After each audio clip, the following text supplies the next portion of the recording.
Muito boa tarde a todos. Portanto, nós vimos do Serviço de Relações Internacionais da Reitoria da Universidade do Porto. O nosso serviço é dentro da Reitoria a nível central, o serviço que presta apoio na preparação e na implementação de projetos Erasmus+, uma vez que são realmente com um enfoque na educação e na formação. O programa Erasmus+, portanto, abarca várias ações. Hoje, e de acordo com aquilo que nos foi pedido, vamos focar na ação 2, que é uma ação que promove especificamente a cooperação entre instituições de ensino superior e outras entidades, como vamos já ver, e também a partilha de boas práticas. Portanto, começando... deixa-me ver se consigo... Ok. Portanto, dentro do programa, antes de mais, só uma nota para que todos fiquem familiarizados com esta lógica. O programa Erasmus+, está dividido em termos de países em dois grandes grupos. Por um lado, os países do programa, que são basicamente todos os países da União Europeia, mais 6 países que contribuem financeiramente para o programa, portanto, Islândia, Liechtenstein, Noruega, Antiga República Jugoslava da Macedónia e Turquia. E depois, dentro do grupo de países parceiros do programa, temos todos os países do mundo, praticamente, sendo que eles estão organizados por regiões e também sendo que, em determinadas ações, estes países, portanto, os países parceiros, não podem participar. Mas vamos já ver caso a caso. Portanto, dentro da ação 2, que tem, enfim, como etiqueta, digamos assim, a nível geral, a cooperação para a inovação e intercâmbio de boas práticas, temos 3 grandes ações. A primeira delas, parcerias estratégicas, que é a que vamos já apresentar de seguida. Portanto, parcerias estratégicas, o que são? São projetos transnacionais, portanto, temos sempre que envolver instituições de diferentes países do programa. Por sua vez, subdividem-se, uma vez mais, em 2 grandes tipos de projetos. Por um lado, projetos que promovem o desenvolvimento, a implementação, o teste de práticas ou produtos inovadores, portanto, entre as instituições participantes. Por outro lado, projetos que promovem a cooperação entre as instituições e a partilha de boas práticas. Há uma especificidade em relação ao ensino superior, portanto, já vamos ver que há vários setores dentro das parcerias estratégicas. No caso do ensino superior, este segundo tipo de projetos já não é considerado elegível. Porquê? Portanto, ao longo das últimas décadas e através dos financiamentos europeus, as instituições de ensino superior já conseguiram fazer muito desta partilha de boas práticas, deste intercâmbio de experiências e, portanto, já não se considera neste momento e dentro desta ação em particular do programa que uma simples partilha de experiências seja, no fundo, elegível, merecedora de financiamento europeu nesta fase. Portanto, de facto, no caso do ensino superior, os projetos a serem financiados pelas parcerias estratégicas têm realmente que ser altamente inovadores em termos de produtos, de práticas a serem testadas e implementados. Portanto, como eu dizia, as parcerias estão focadas em 5 setores diferentes, sendo, portanto, a definição de setor no qual o nosso projeto está a trabalhar definido pelo impacto que tem. Portanto, se o impacto vai ser, por exemplo, a nível de escolas, ensino escolar, se vai ser em estudantes de ensino superior, teremos então ensino superior.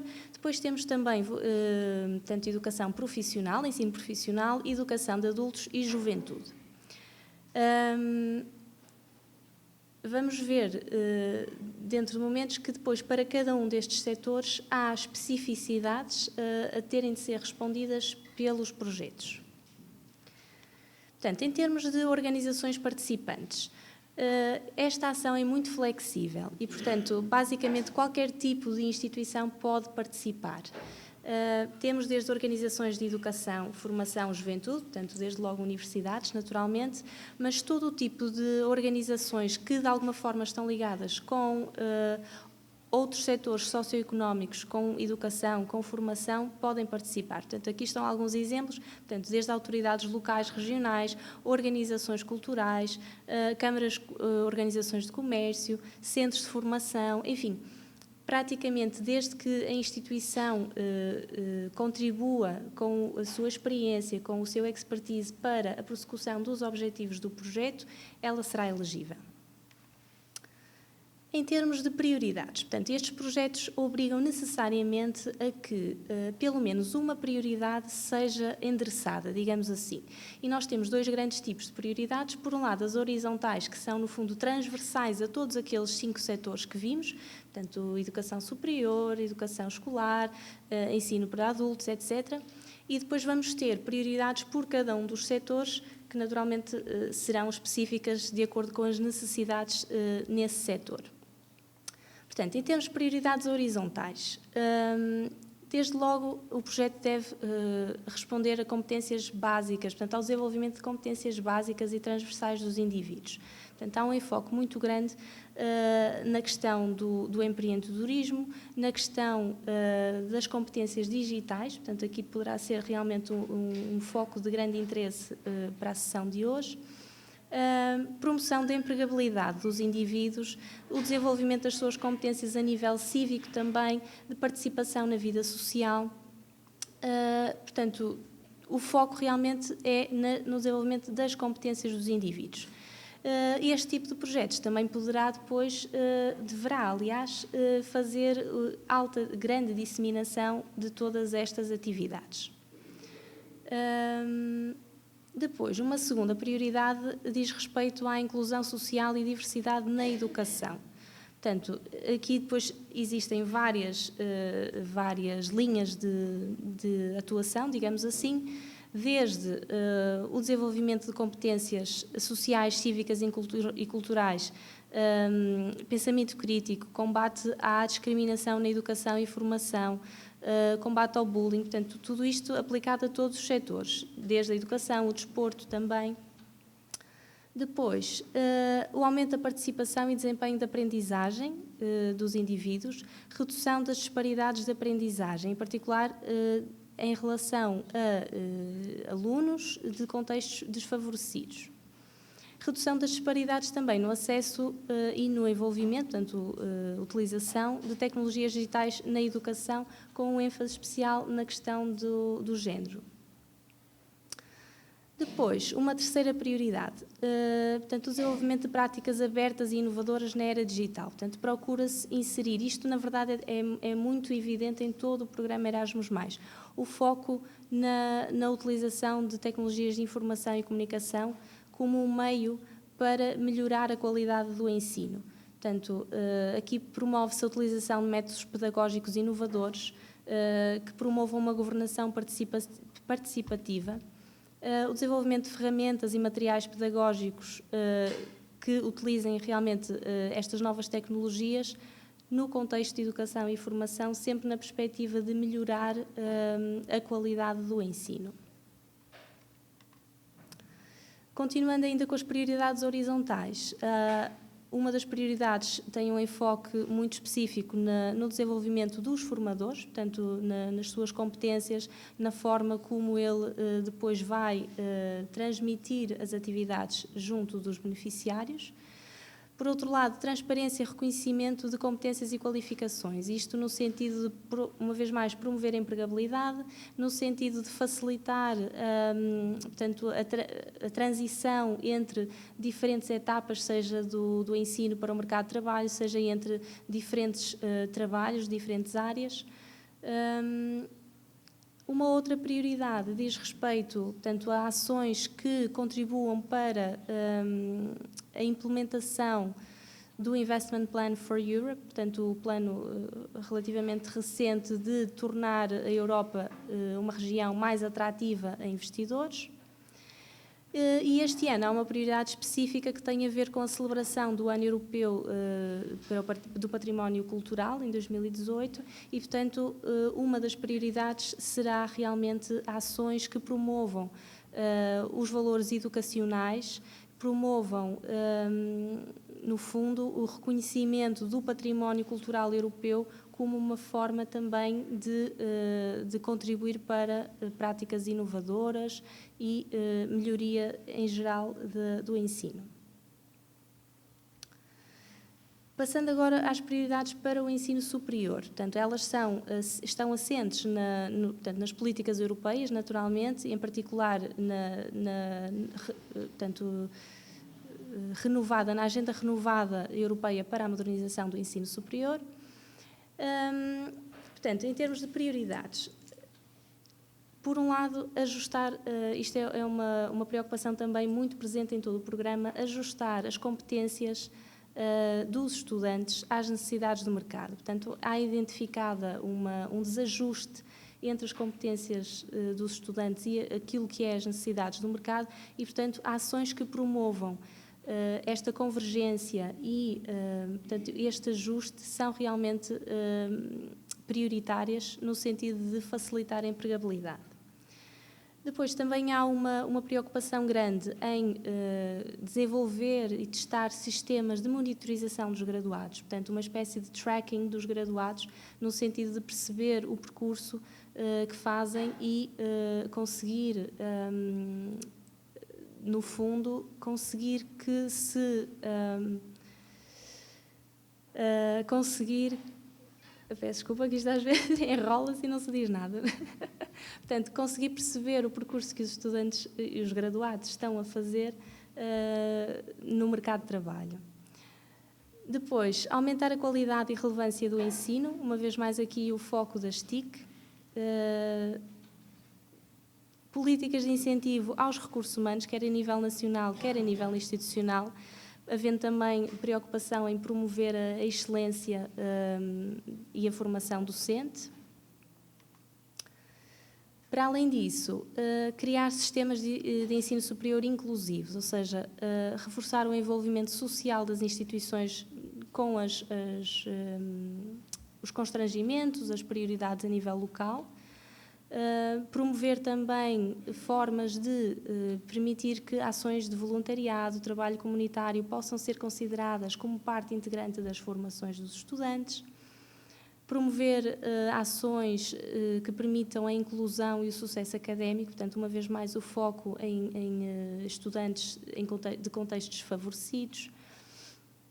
Uma outra prioridade, fortalecer aqui, portanto, a interação entre o ensino superior e a investigação. Portanto, permitir que, de alguma forma, resultados que são trabalhados a nível de investigação, portanto, resultados que foram obtidos no contexto de investigação, possam retornar às universidades para constituir novo fruto para estudo, para desenvolvimento de casos práticos aos estudantes.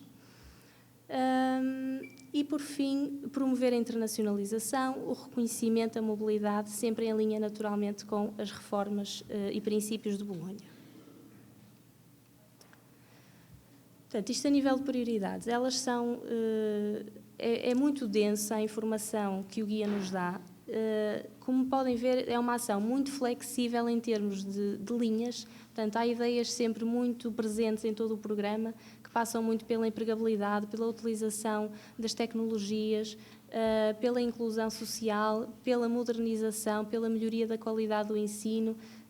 Portanto, havendo uma ideia de cooperação com parceiros europeus, que de alguma forma vá de encontro a estas prioridades, aquilo que habitualmente aconselhamos é que possam agendar uma reunião connosco, enfim, como preferirem, ou por e-mail apresentar a ideia, para tentarmos encaixar nas linhas prioritárias e ver de que forma é que ela realmente poderá ser elegível no âmbito desta ação. Porque é muito flexível em termos de atividades, como poderão ver também, é muito flexível e, portanto, há aqui muita margem, especialmente nesta área das novas tecnologias, para realizar projetos interessantes. Em termos de financiamento, portanto, o orçamento vai dividir-se em grandes rúbricas. Por um lado, gestão e implementação do projeto, portanto, onde vão fazer face a todos os custos relativos à participação em reuniões, custos de gestão, portanto, pessoal, administrativo, etc. Depois, os custos portanto, da própria deslocação para a reunião e apoio individual, portanto, subsistência, também é financiado. Produtos intelectuais, portanto, isto diz respeito ao financiamento para o desenvolvimento dos próprios produtos. Já vamos ver de seguida o que é que eles consideram produtos intelectuais. Depois, havendo desenvolvimento de produtos intelectuais, haverá necessariamente um momento em que eles vão ser apresentados, portanto, a todas as entidades externas à parceria e que poderão ter interesse nesses produtos, serão os eventos multiplicadores. Depois poderá haver custos excepcionais, portanto, diz respeito à necessidade de subcontratação de itens específicos, seja, por exemplo, a publicação física de um livro, seja, sei lá, compra de algum material específico de que as instituições membros do consórcio não dispõem. De qualquer forma, o próprio nome indica, portanto, são custos excepcionais, não poderão ser, têm que ser muito bem justificados. Depois temos atividades de ensino, formação e aprendizagem que poderão ser integradas no projeto com vista a melhor contribuir para os objetivos do projeto. Portanto, podemos ter participantes de várias naturezas, desde staff das instituições, estudantes, enfim, dependendo depois também do setor que estamos a falar. Em casos específicos, poderemos ter também apoio a necessidades especiais. Portanto, os produtos intelectuais são definidos como resultados tangíveis do projeto. Portanto, têm que ser coisas concretas, têm que ser produtos concretos que interessam não só à parceria, mas fora da parceria também. E têm que ser reutilizáveis. Portanto, não pode ser algo que só vai ser de interesse às instituições que fazem parte do projeto e que os desenvolveram. A ideia é que sejam colocados, portanto, de forma aberta, pública, para interesse e para possível utilização de outras instituições. Portanto, alguns exemplos poderão ser programas curriculares, materiais pedagógicos, recursos educativos abertos, cá está, ferramentas de tecnologias de informação, estudos, métodos de aprendizagem, enfim, uma série de produtos. Os eventos multiplicadores serão, então, portanto, espaços, lugares para disseminação desses produtos. A ideia é realmente convidar pessoas externas, instituições externas à parceria para apresentar os resultados do projeto e, muito em concreto, os produtos que foram obtidos. Em termos de atividades, elas vão variar também consoante o setor de que estamos a trabalhar. Colocamos aqui as atividades possíveis, exemplos de atividades possíveis, no caso do ensino superior, por ser, à partida, o setor mais relevante hoje nesta sessão. Portanto, podemos ter, basicamente, podemos estar a falar de teste, de implementação de práticas relativas a novos programas conjuntos. Quem conhece as antigas gerações de financiamento dos programas intensivos, eles estão aqui, portanto, transferidos agora no Erasmus+, nesta ação em particular, como uma atividade apenas. Depois podemos ter, portanto, colaborações baseadas em casos reais. Podemos ter desenvolvimento de novas metodologias, novas abordagens pedagógicas, sempre um enfoque muito específico em abordagens multidisciplinares, como falava também no início, já não me recordo se foi na primeira ou na segunda intervenção, da necessidade de realmente cada vez mais construirmos abordagens interdisciplinares no sentido de dar resposta a todas as exigências atuais. Depois, integração de modos de estudo variados, portanto, integrar online com part-time, enfim, conjugar aqui diferentes abordagens, diferentes modos, no sentido de melhorar e desenvolver novas abordagens. Depois há atividades também no sentido de desenvolver formas de reconhecimento, de certificação de conhecimentos e de competências, de capacidades. E, por último, também cooperação com autoridades regionais, intercâmbio de boas práticas. Portanto, são alguns exemplos apenas que trouxemos para o ensino superior. No caso das atividades de ensino, formação e aprendizagem, portanto, como podem ver, são dirigidas a estudantes, a pessoal docente, podem ser também peritos, e dependendo do tipo de atividade, vão ter durações possíveis. Portanto, elas realizam-se sempre nas instituições parceiras do consórcio. Imaginemos o caso de uma formação intensiva para docentes, portanto, irão os docentes de cada uma das instituições participar numa atividade numa das outras universidades. É importante ter em conta, na eventualidade de estarem interessados em submeter uma candidatura a esta ação do programa, que, na grande maioria dos casos, os beneficiários deste tipo de atividades, de formação, de aprendizagem, têm que ser pessoas que têm um vínculo formal à instituição. Ou seja, por exemplo, tivemos esta semana um caso de um projeto que ele estava pensado para ter como beneficiários diretos recém-graduados que não estão ainda inseridos em mercado de trabalho, já não estão a estudar, portanto, na verdade, eles não têm um vínculo com nenhuma instituição. É muito difícil encaixar este tipo de pessoas neste tipo de atividades, porque, de facto, elas têm que ter um vínculo a uma instituição. Portanto, podemos pensar como elegíveis em estudantes das instituições, pessoal docente, isso sim, ou técnico, não é? Pronto, agora alguns aspectos formais relevantes. Estes projetos têm uma duração variável. No caso do ensino superior, eles podem ir de 24 a 36 meses, portanto a duração é escolhida em fase de candidatura. O financiamento vai até ao máximo de 450 mil euros, portanto são projetos relativamente pequenos. Em termos de composição do consórcio, o mínimo serão 3 organizações de 3 países do programa diferentes.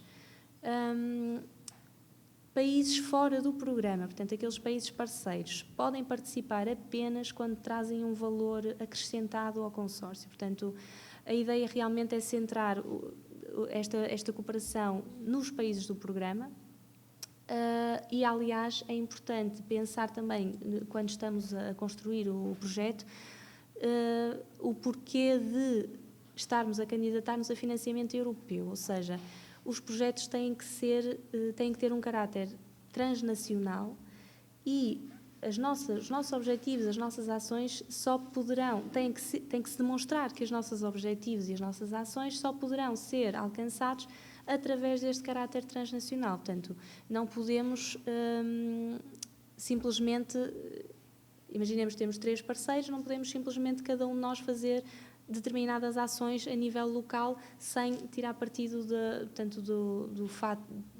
da vantagem transnacional que este tipo de projeto nos dá.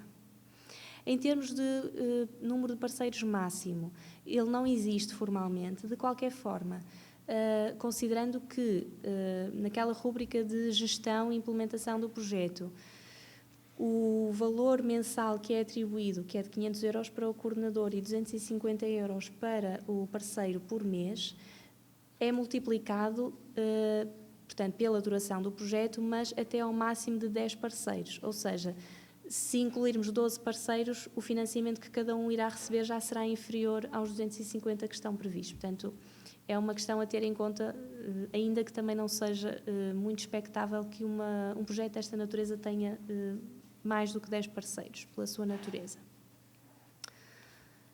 Isto é apenas uma informação muito indicativa do tipo de prioridades a que têm dado resposta os projetos até agora financiados. Portanto, como podem ver, as grandes fatias, não sei se conseguem ler, mas são a nível de, portanto, combate ao abandono escolar, na questão no ensino escolar e portanto, inserção no mercado de trabalho, career guidance, etc. Esta é uma ação centralizada na Agência Nacional, portanto, é das poucas que é centralizada na Agência Nacional Portuguesa. Os documentos para este ano, em termos de formulário, ainda não estão disponíveis, portanto, acreditamos que não tardará muito, mas, de qualquer forma, o prazo é 21 de março, portanto, é possível que, se calhar, só no próximo ano é que estejam. Em todo o caso, tendem a ser muito semelhantes de ano para ano, portanto, se alguém tiver interesse em consultar, os do ano passado já é possível ir preparando e, portanto, vendo a que tipo de itens é que temos que dar resposta. Portanto, dentro da ação 2 tínhamos aquelas 3 ações, estas eram as parcerias estratégicas, temos agora as alianças do conhecimento. Em relação às alianças do conhecimento, a diferença é que elas são um projeto direcionado à interligação entre instituições de ensino superior e empresas. Estes são os objetivos gerais do projeto, ou seja, reforçar a capacidade de inovação da Europa, promover a inovação no ensino superior, mas também nas empresas e no ambiente socioeconómico alargado. Depois também desenvolver abordagens inovadoras e multidisciplinares no ensino e aprendizagem e estimular o empreendedorismo no pessoal, tanto das instituições de ensino superior como da empresa, e facilitar o intercâmbio e a cocriação de conhecimento. As atividades que podemos ter dentro deste tipo de projetos são vastas, mas têm sempre esta componente que é essencial, que é a interligação sempre entre a instituição e a empresa.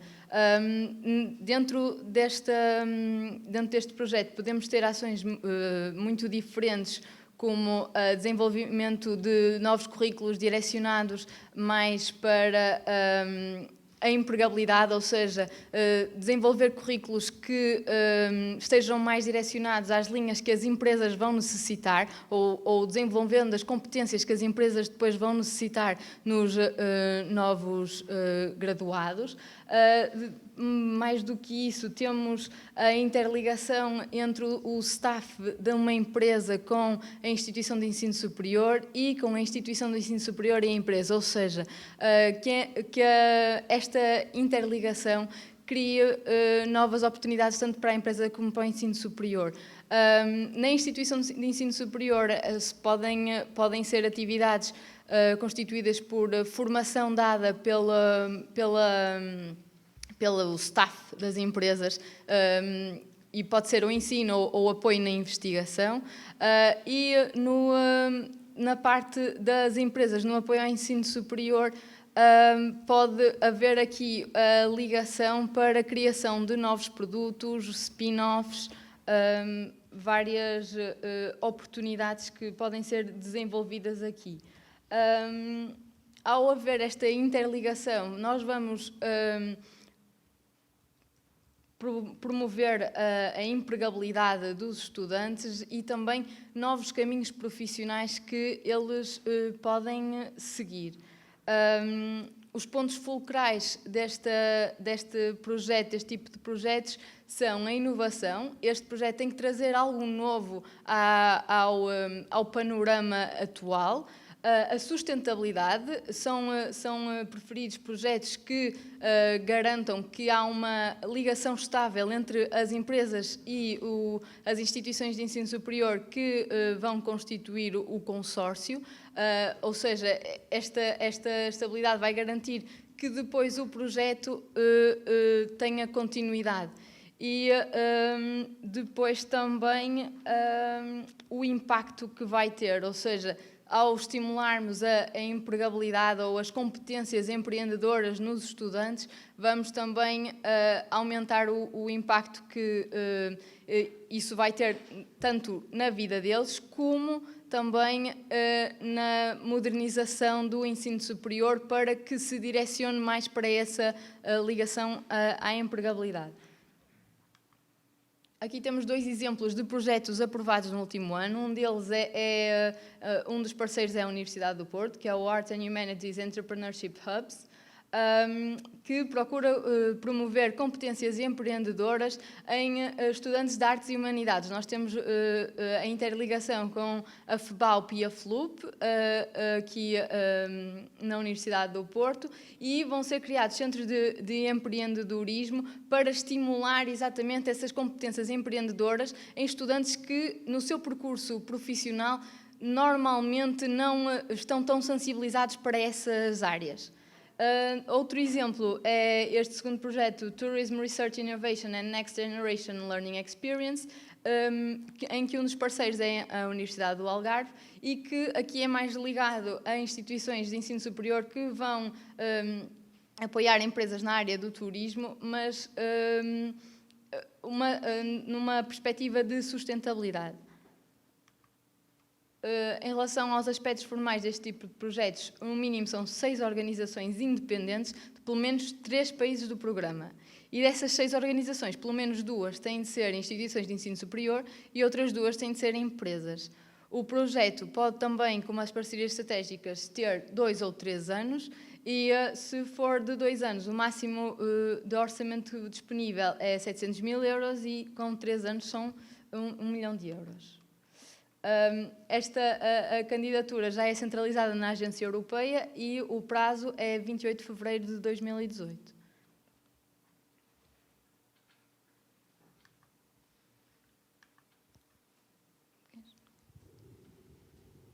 Okay. Alguma questão em relação a esta? Se não, passamos então para a última, para não demorar também demasiado tempo. Portanto, que é uma ação específica que promove a cooperação entre instituições de ensino superior dos países do programa e instituições de ensino superior de países parceiros. Portanto, tal como... Não, nas alianças do conhecimento, creio que não referimos isso, mas... referiste? Não. Portanto, as alianças do conhecimento têm exatamente o mesmo tipo de abordagem que as parcerias estratégicas, ou seja, são dirigidas a países do programa e só muito excepcionalmente e quando países parceiros trazem valor acrescentado é que podem participar também. Esta, em particular, o Capacity Building, é exatamente o oposto. Portanto, ela é direcionada a instituições de ensino superior dos países parceiros do programa e a ideia é que os países do programa, em particular as instituições de ensino superior, através da experiência que têm, das competências, etc., consigam apoiar a modernização, o desenvolvimento de novas estruturas, de novas competências, capacitação dos recursos humanos dos países parceiros. Portanto, aqui estamos a falar na constituição de consórcios de instituições de ensino superior, maioritariamente. Esta ação existe também para a juventude, mas aqui trazemos apenas a questão do ensino superior. Portanto, o consórcio irá ser formado obrigatoriamente por instituições de países do programa e de países parceiros. Depois podemos ter a opção de ser um país apenas ou de serem vários países, da mesma ou de diferentes regiões, nesse sentido, então, de apoiar os países parceiros. Portanto, em termos gerais, isto procura promover uma cooperação mais estreita entre países do programa e países parceiros, naturalmente, e promover os contactos e uma compreensão intercultural em último nível. Há dois tipos de projetos, os conjuntos que procuram ter um impacto específico a nível das instituições participantes, estamos a falar de desenvolvimento curricular, de modernização das estruturas das instituições, de políticas de governança, de modelos de gestão, etc. E os projetos estruturais, que têm um impacto alargado, ou seja, a nível de sistema, que têm que envolver ministérios do ensino superior dos países parceiros, etc. Portanto, algumas atividades possíveis: desenvolvimento, teste, adaptação de currículos, de novas metodologias de ensino, novos materiais pedagógicos. Aqui a questão da cooperação entre a universidade e a empresa também aparece, mas sendo o foco, portanto, capacitar as instituições de ensino superior dos países parceiros a estabelecer essa cooperação mais estreita. Reforço da internacionalização, modernização das instalações, das próprias estruturas, das políticas, dos modos de gestão, etc. Em termos de projetos estruturais, portanto, passam um pouquinho mais portanto, pela questão das políticas, portanto, política de internacionalização, estabelecimento de quadros nacionais de qualificações, introdução de reformas tipo o processo de Bolonha, portanto, sempre no sentido de permitir a convergência também com o espaço europeu. Alguns aspectos formais, portanto, a coordenação deste tipo de projetos pode ser ou de uma instituição de ensino superior de país do programa ou de país parceiro, portanto, é das poucas ações que eles podem coordenar, não têm que ser apenas parceiros. Aliás, é incentivado que seja uma instituição de país parceiro a coordenar, desde que tenha naturalmente as condições e recursos necessários para isso. É um projeto também de 2 ou 3 anos. Este ano temos uma novidade porque há a possibilidade de iniciar atividades no próprio ano ou no início do ano seguinte ao de aprovação, portanto pode ser interessante de acordo com o calendário das atividades. E depois há um aspecto muito importante que é obrigatoriamente o respeito pelas prioridades que são estabelecidas para cada país ou região, de acordo com as autoridades nacionais dos respectivos países. Portanto, isto não dá para ler, mas é só para terem uma ideia de que temos 2 documentos, portanto um de prioridades nacionais, outro de prioridades regionais, em que para cada país ou região estão definidos, para cada uma das 3 grandes tipologias que aqui aparecem em 3 cores, aquelas que são as prioridades. E o nosso projeto obrigatoriamente tem que encaixar-se numa destas prioridades, porque caso contrário não será sequer avaliado, será barrado logo na fase de verificação formal. Em termos da primeira prioridade, da primeira tipologia, que é desenvolvimento curricular, que passa então pela criação de novos cursos, adaptação de cursos existentes, novas metodologias de ensino, novas abordagens, novos materiais, etc. Ou então formação também de docentes, de técnicos de laboratório, etc. São definidas as áreas científicas específicas, portanto pode ser educação, pode ser artes, pode ser engenharia, agricultura. Para cada país ou região é definido o conjunto de áreas que são elegíveis. As restantes, então, serão atividades mais abrangentes, pode ser, por exemplo, criação ou reforço do triângulo do conhecimento, pode ser reforço de cooperação universidade-empresa, pode ser internacionalização, enfim. Há uma série de prioridades, teriam que ver depois para o país ou região de interesse quais seriam as aplicáveis. Em termos de composição da parceria, portanto, os consórcios, como disse, têm sempre que ser formados por instituições das duas regiões. O mínimo será uma instituição de ensino superior de dois países do programa, portanto, 2 instituições de 2 países do programa, e o mínimo de 3 instituições do país parceiro, isto no caso de trabalharmos apenas com um país, por exemplo, Moçambique. Portanto, teríamos que ter 2 europeias, assim dizendo, 3 moçambicanas. Pelo menos temos que ter o mesmo número de instituições de países do programa que temos de países parceiros. Imaginemos que queremos envolver 4 do programa, já não seriam suficientes as 3 moçambicanas, teríamos que ter 4.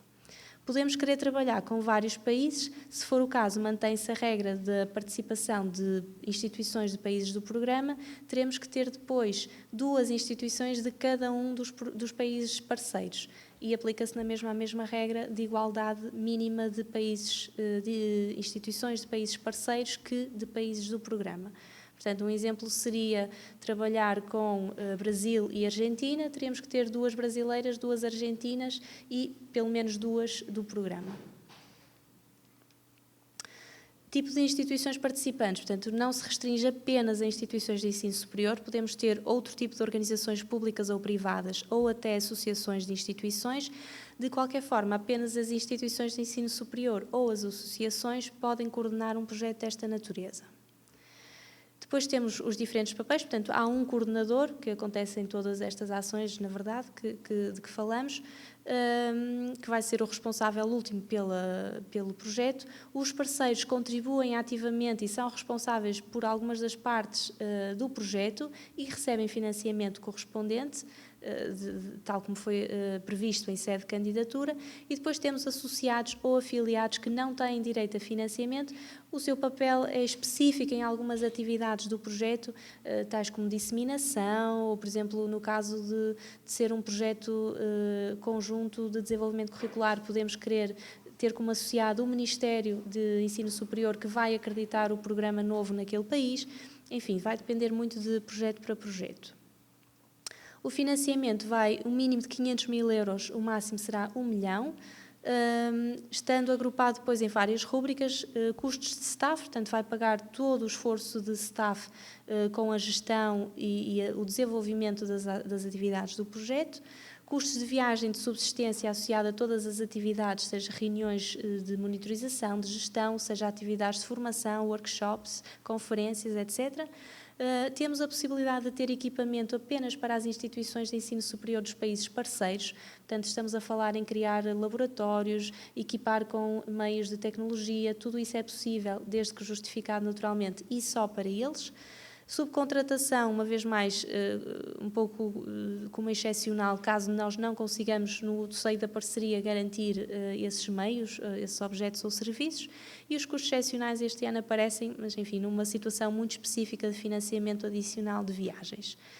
O prazo para submissão destas candidaturas é o dia 8 de fevereiro, portanto este sim já é mais exigente, já não responderia da mesma forma que respondia há bocadinho àquela questão, porque são candidaturas bastante extensas, muito complexas no sentido de alinhar os objetivos e as atividades do projeto com as necessidades do país, que têm que estar muito bem estudadas, muito bem justificadas, e tem que haver um esforço muito maior, uma interação, cooperação muito maior entre todos os parceiros, principalmente, portanto, dos dois, ou seja, as duas partes, porque a resposta que nós vamos dar é às necessidades dos nossos países parceiros e, portanto, tem que haver uma grande evolução e amadurecimento, digamos assim, das ideias e das estratégias. Portanto, aqui também tem o link para as informações adicionais que podem obter desta sessão. Houve uma sessão de informação, esqueci-me de retirar, já não vai a tempo, mas ela é capaz de estar gravada de qualquer forma no site da Agência Europeia. Bom, não sei se há alguma questão, já estamos um bocadinho fora da hora, mas tentamos sintetizar ao máximo. Alguma questão? Bom, nesse caso, nós deixamos aqui os nossos contactos. Só uma questão importante. No caso de haver interesse em submeter candidatura a alguma destas ações, a candidatura será sempre feita em nome da Universidade do Porto e, portanto, o documento de suporte a nível formal será ou um mandate, no caso de serem parceiros, ou uma declaração de honra, no caso de serem coordenadores. Ambos a serem assinados pelo reitor diretamente. Portanto, aquilo que habitualmente pedimos é que, logo que seja possível, nos informem do interesse que têm em submeter a candidatura, possamos estar em contacto para alinhar também algumas atividades, estratégias com aquilo que é pedido na ação, e nos façam chegar uma declaração de concordância da direção da faculdade respectiva, portanto aqui haverá várias faculdades, presumo, representadas, mas uma declaração de concordância no sentido de que o reitor, ao assinar, esteja ciente de que a faculdade respectiva concorda com o esforço do staff, com as implicações eventualmente financeiras que haverá por parte da faculdade no envolvimento deste projeto. Com base nessa declaração, que nós temos o modelo, portanto poderemos enviar sem problema, o Sr. Reitor então assinará o mandate ou a declaração de honra do projeto. Está bem?